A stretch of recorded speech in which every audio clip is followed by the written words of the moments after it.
Friends, another Friday night is upon us, bringing with it some spine-chilling tales of horror. Welcome everyone to your favorite channel, Friday Frights, Sunday Terrors.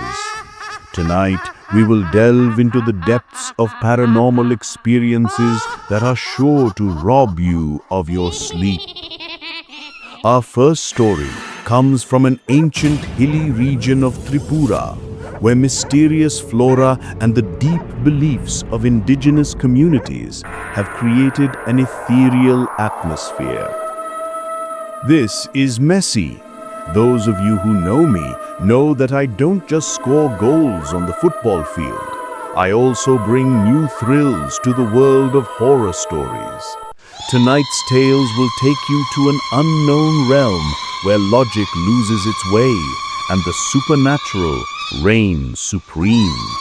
Prepare for an unforgettable experience.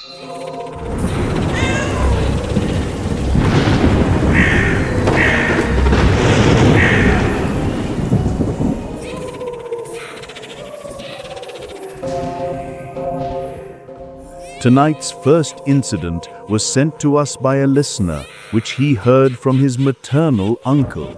The incident took place in the Madhuban area, under the Jiranya subdivision of West Tripura district.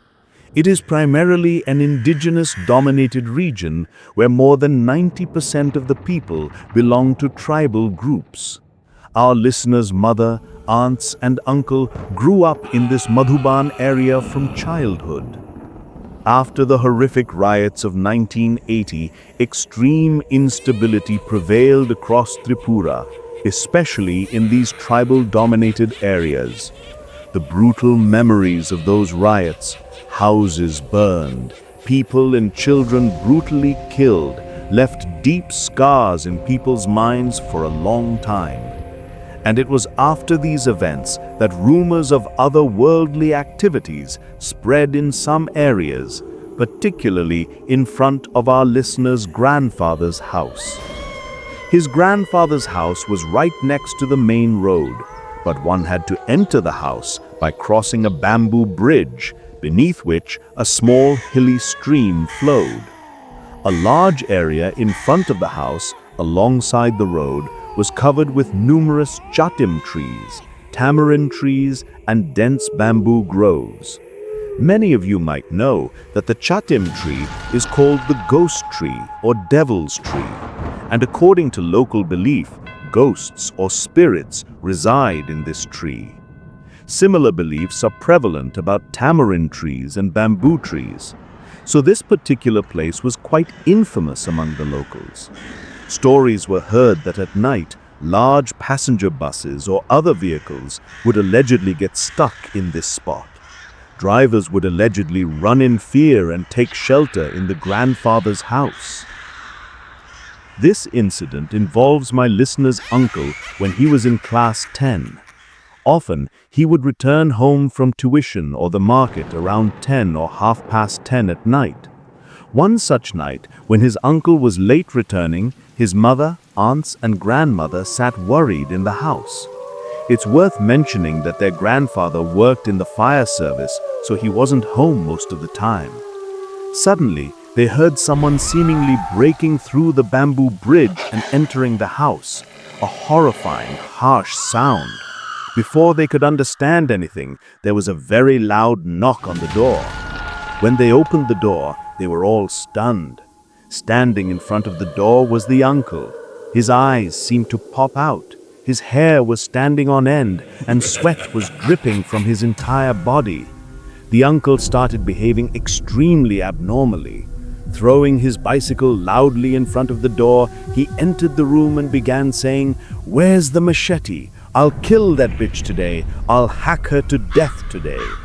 Repeating these words again and again, the uncle seemed to go mad, searching for the machete. His mother, aunts, and grandmother held him back with great difficulty. But a little later, the uncle developed such a high fever that he started talking nonsense. His grandfather's brother lived next door. They were called, and that grandfather came, touched the uncle, held his sacred thread, and chanted the Gayatri mantra. The uncle calmed down a bit then, but his fever did not subside. In the morning, the uncle was taken to a tantric.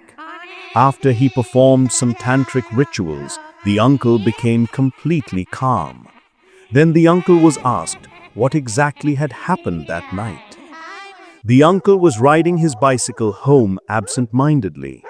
As he entered that infamous spot, upon reaching the first chatim tree, the uncle saw someone crawling from the paddy field onto the main road.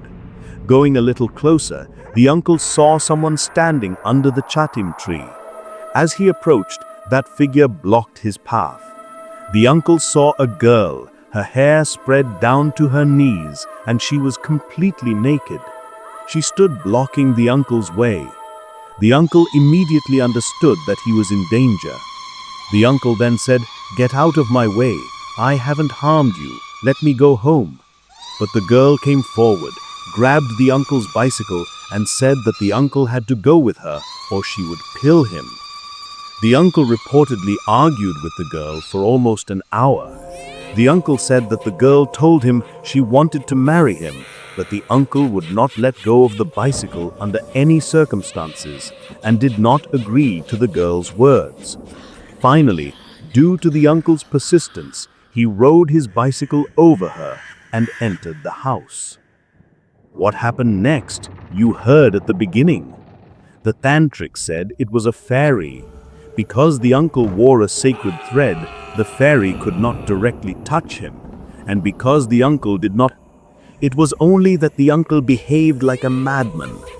After this, the tantric gave the uncle an amulet and warned him not to travel on that road late at night, or to be careful if he did. A few days later, the uncle fully recovered. This was a terrifying incident heard from my listener's mother and aunts. There are more such incidents which cannot be told all at once. If you like the story, Messi has requested to tell this incident on his channel. Indeed, these hilly regions of Tripura still seem bound by thousands of mysteries and paranormal occurrences. As night falls, it's as if countless untold stories are heard. Friday frights, Sunday terrors. This was the first incident today. A small incident, but quite interesting, a Tripura incident. Those of you who know this region or are familiar with it might be able to give me a lot more information about this area. Do you also have any places near your home that you think are haunted? Then write us a description of that place. Today we will move on to our next incident.